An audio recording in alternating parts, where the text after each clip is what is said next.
Baik kawan-kawan, sedikit penjelasan. Ini kan lokasi tambahan ya, tapi bagus buat pemahaman tentang geokimia sosrok di tanah akar Oh, kerangka. sebagai sumber minyak dan gas di Arjuna ya. Karena itu kan merupakan endapan delta pada saat time-nya talang akar. Jadi waktu eh, talang akar diendapkan ya kayak gini si pohon-pohon bakaunya, dan itu menjadi sumber minyak itu dari sini. Nanti saya ceritakan sedikit tentang geokimianya. Nah, kita lokasi sekarang ada di sini nih, ya. Tadi kita di Sekotong di sini, ya. Sekarang ada di sini. Jadi ini tuh Teluk Lembar gitu ya. Jadi dia tenang. Kalau kita lihat, kawan-kawan juga bisa cek sekarang di Google kalau masih ada sinyal. Itu ada ujung mangrove. Nah dia bikin bikin eh, Birchwood Delta. Jadi konstruktif delta karena dia tenang kan si itunya si siapa? Si teluknya kan. Nah terus ada sungai yang ke arah utara dari sini nih. Kalau kita dicek di Google Map gitu. Nah sedikit tonjolan itulah ujung mangrove gitu. Jadi kalau delta memang sumbernya dia harus biar kan delta itu ada tiga ya. Ada yang sifatnya river dominated. Nah ini kelihatannya river dominated. Makanya kita punya semacam ujung. Makanya ujung mangrove namanya. Ujung itu ya sebenarnya peninsula gitu yang dibangun. Semenanjung yang dibangun oleh sungai terus sampai ke laut. Kenapa dia bisa begitu? Karena lautnya tenang. Jadi tidak merusak sedimentasi dari sungai yang mengendapkan delta gitu. Ya. Nah terus ada wave dominated delta. Itu kalau gelombangnya kuat. Ya, itu biasanya di laut-laut selatan itu. Itu biasanya destruktif deltanya. Jadi dia tidak ngebangun positif maju gitu. Nah terus ada juga yang tide dominated. Jadi dia pasang surut. Itu biasanya bentuknya low bite. Low bite itu kayak lengkung lah, kayak delta Mahakam gitu ya. Nah, itu tiga tipe delta bergantung prosesnya dan itu. Jadi delta sendiri juga sangat dipengaruhi oleh sumber sedimen, terus cekungan yang akan diendapkannya harus ada gitu. Dua itu yang posisinya kuat. Makanya di sisi Kalimantan Timur, Kalimantan Utara tumbuh delta-delta yang gede tuh, yang jadi sumber migas raksasa sampai sekarang kan. Delta Mahakam, Delta Tarakan, Delta Sabah, Sandakan, Baram Delta, Sarawak, Balingian Delta di daerah Malaysianya. Tapi sementara di daerah Laut Jawanya kan nggak ada delta ya, karena dia too shallow for sediment to deposit gitu. Sementara kalau di sisi timur kan kita punya Selat Makassar kan, yang cekungannya gede. Di Tarakan kita punya Laut Sulawesi. Di delta-delta di sisi barat lautnya Kalimantan, Borneo, masuk ke Brunei dan Malaysia, kita punya Laut Cina Selatan, atau Laut Natuna Utara gitu ya. Nah, disitulah diendapkan delta gitu. Jadi dia punya syarat ada sedimen yang gede yang berasal dari daerah erodit Kalimantan Tengah kan terangkat tuh. Terus dierosi diendapkan ke tempat yang cekungannya ada. Nah, nanti tinggal dipengaruhi bentuknya. Kalau delta Mahakam dia delta tide dominated, jadi dipengaruhi oleh pasang surut. Kebanyakan model-model itu kalau di sisi Kalimantan. Tapi kalau misalnya kita di apa? Pulau Jawa, kalau kita terbang misalnya dari Jakarta mau ke Surabaya, banyak yang ujung-ujung masuk kan. Ada ujung Karawang, ujung Cimanuk. Itu semua river dominated. Nah, termasuk kayak gini juga. Ini makanya disebutnya ujung mangrove. Ujung itu adalah peninsula masuk. Nah, itu secara topografi gitu. Kita punya di sini nih. Karena kebetulan ini teluk kan, jadi lebih tenang. Di sini daerah tinggian, sungai yang lari ke sini semua nih. Dan ngebentuk delta. Nah, selanjutnya adalah vegetasinya. Vegetasinya kalau dalam sistem petroleum nanti endapan deltanya jadi apa? Jadi reservoir dan source. Karena kan biasanya ada channel ya kan, ada distributor channel. Terus nanti di muaranya ada mouth barnya. Itulah tempat-tempat yang akan menjadi sumber sedimen dan sumber reservoir. Mungkin di luar Cebulakan kawan-kawan bermain di situ di talang akarnya. Ya. Nah, terus juga kalau delta itu kan di antara sungainya ada interdistributary kan. Nah, disinilah tumbuh-tumbuh bakau. Nah, si bakau itulah yang kemudian akan menjadi sosrok. Nah, jadi beginilah si bakau-bakau ini nanti suatu waktu ya. Kalau ini kan contoh modern, tapi dulu zaman zaman early Miocene pada saat tanah akar deposit diendapkan kayak gini juga gitu bentuk-bentuknya ya. Dan yang begini ini kalau di dalam geokimia akan menghasilkan tipe kerogen 3, deltaic, mangrove, Dan tiga. ya kerogen tipe 3, Gas dan ini gas dan minyak. Nah, gasnya dari mana? Gasnya adalah dari kayu-kayu ini, kayu tingkat tinggi. ya, woody materials ini, woody material. Nah, sementara minyaknya dari daun-daun kayak gini. Nah, kebetulan di evolusi biota itu eh, apa delta-delta yang umurnya Miocene dan di daerah tropis itu kandungan hidrogennya tinggi di daunnya, khusus itu. Beda dengan di high latitude gitu. Jadi kalau kita punya delta yang di high latitude, kayak delta di umur Miocene tapi Australian, itu sedikit kandungan H-nya. Nggak akan jadi minyak. Karena untuk minyak itu harus jadi H-nya kan. Heeh. Kalau gas kan dari C. Nah, ini nanti misalnya burial. Ini semua nanti akan buried gitu. Semua ini tuh. Kan ini kan kita juga udah melihat nih ada kayu-kayu yang roboh gitu. Terus delta itu kan biasanya stacking. Ya, Apa kayak yang purba dulu juga ukurannya segini atau pohon-pohon yang besar gitu? bisa besar, ini pun ada yang lebih gede lagi. Ini kan tergantung umurnya gitu ya. Lebih kurang sama lah evolusi dari sejak Miocene ke sekarang tuh kalau dari biota. Nah, Kenapa nggak jadi batu bara ya? jadi batu bara juga. Jadi ini makanya tidak heran di daerah Kutai Basin pun kayak batu bara kan dari dulu kan. Nah, itu batu baranya dari kayu-kayunya, dari batang-batangnya ya. Jadi yang ini tuh si kayu-kayunya itu kalau secara biologi dia banyak mengandung lignin, selulosa, selulosik. Nah, itulah yang akan menjadi eh, kayu yang keras dan menjadi arang. Kalau dia udah 100% jadilah batu bara gitu. Nah, batu bara sendiri pada saat dia terkubur kan derajatnya kan bertambah kan. Misalnya pertama sebagai pit, ya kan. Terus lama-lama dia sebagai subbituminus A gitu. Terus subbituminus B, subbituminus C itu makin tinggi degree karbonnya. Terus habis itu bituminus A, terus bituminus A, B, C, terus sampai subantrasit, akhirnya antrasit. Nah, batu bara itu di antara itu, subbituminus dan bituminus. Nah, itu adalah sebenarnya perubahan kayu-kayu ini. Nah, pada saat yang bersamaan pun kira-kira ekivalen dengan kematangan untuk hidrokarbon. Kalau untuk jadi gas tuh kira-kira mungkin di antara subbituminus C dan bituminus A gitu. Itu sekitar kalau di RO ya, kalau kawan-kawan biasa main geokimia itu di 1,03 gitu. Si RO-nya itu. Itu generate gas nantinya. Kalau terus terkubur jadilah batu bara. Jadi dia sudah tidak punya kapasitas fluida lagi, tapi batu baranya karbonnya tertinggal kan, itulah batu bara gitu. Nah, makanya kenapa ada yang namanya CBM kan, coal bed methane kan.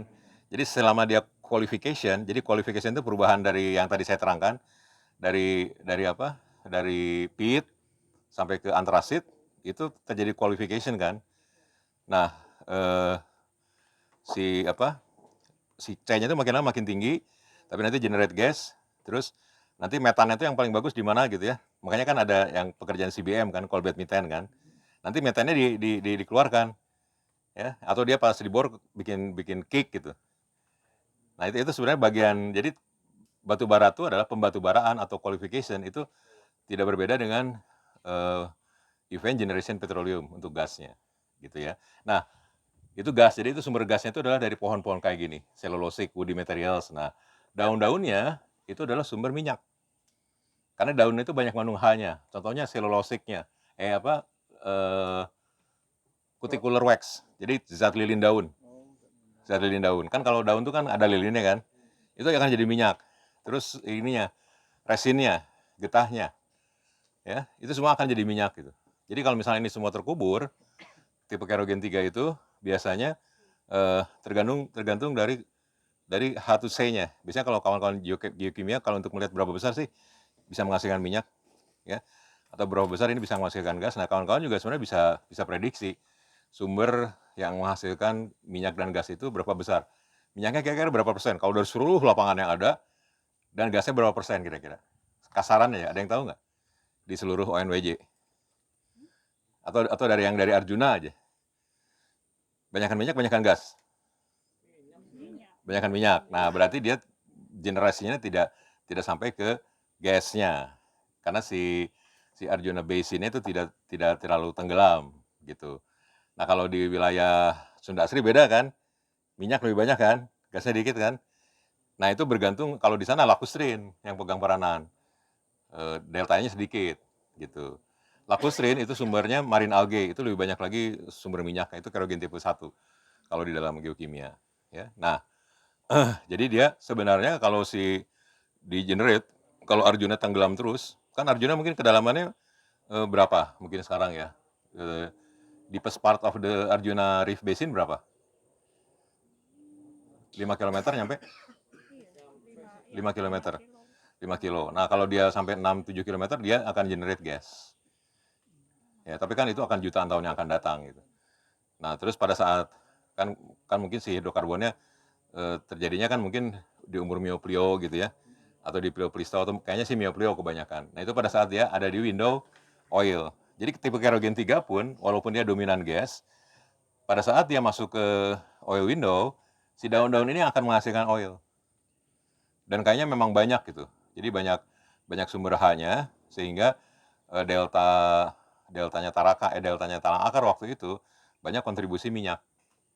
Nah, bentuknya kayak gini, tapi tidak jadi gas karena dia masih kurang tenggelam.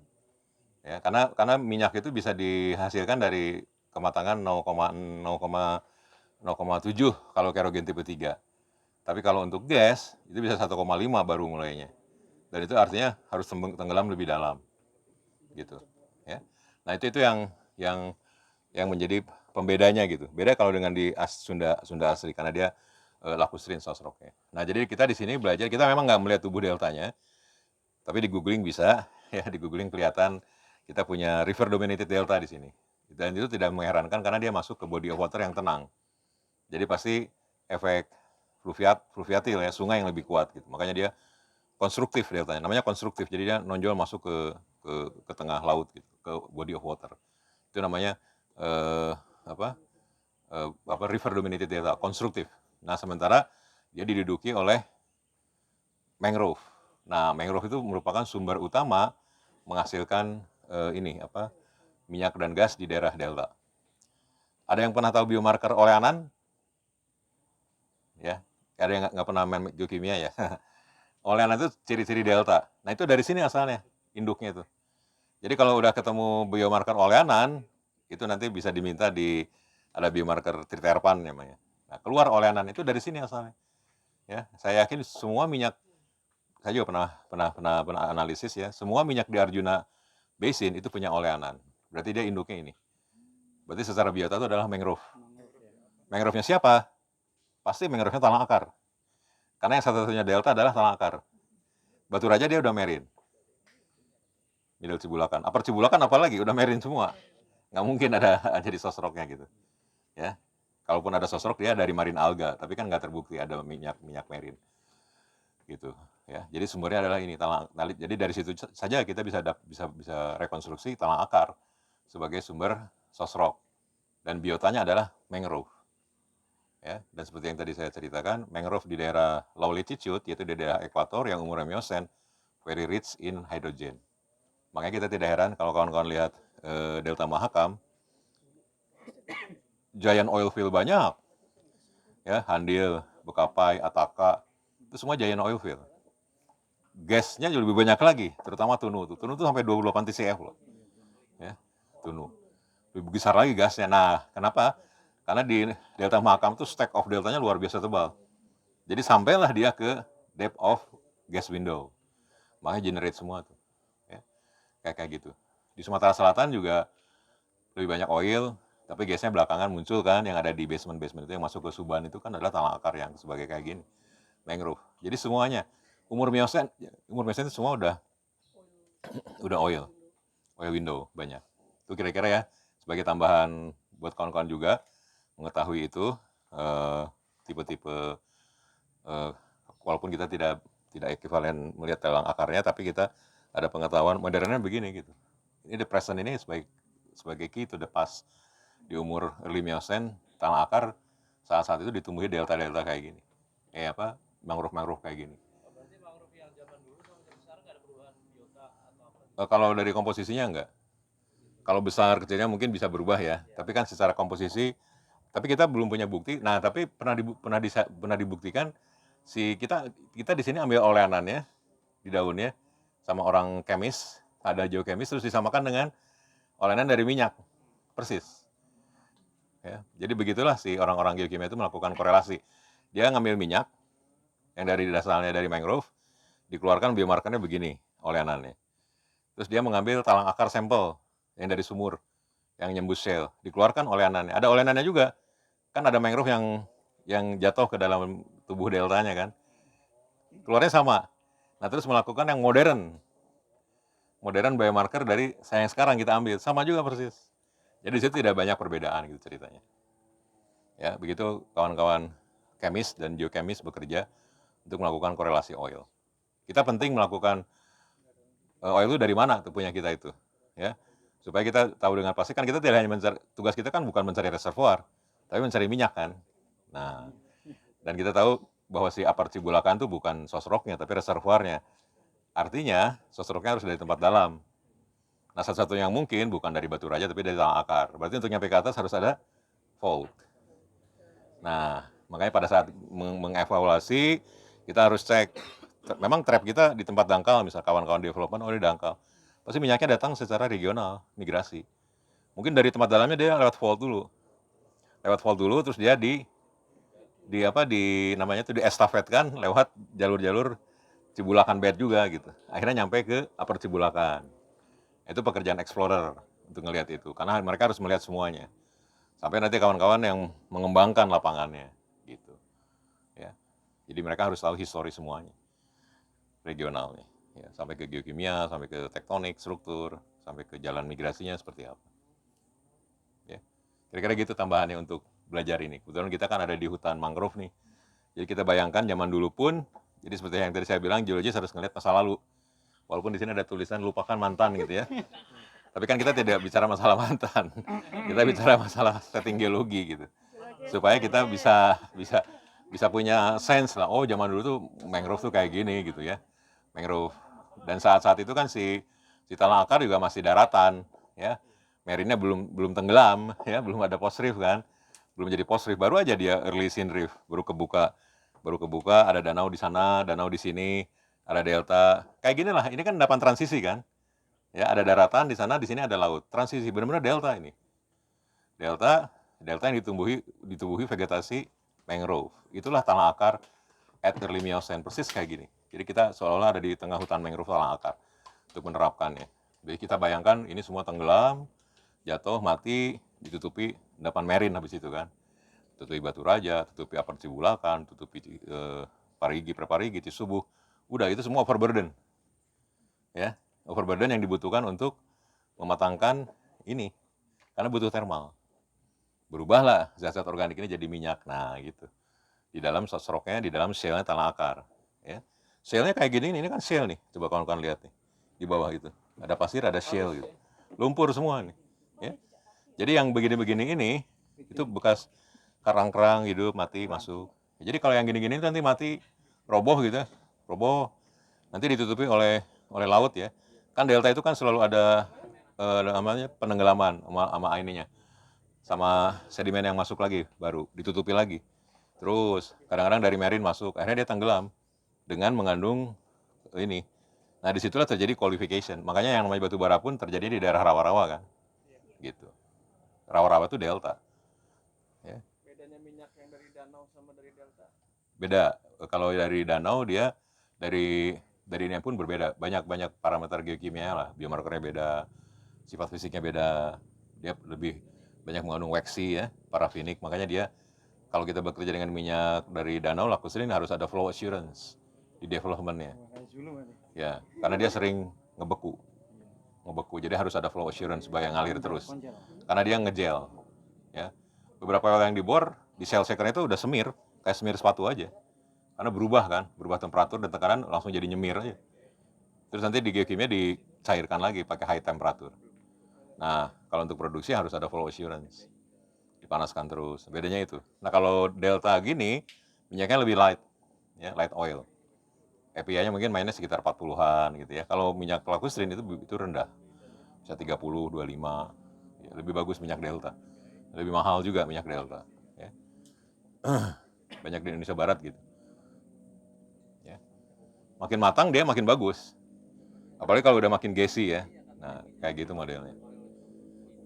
Yuk, itu kira-kira ya penjelasannya. Kita lanjutkan dulu sampai ke ujung, baru nanti kita balik lagi.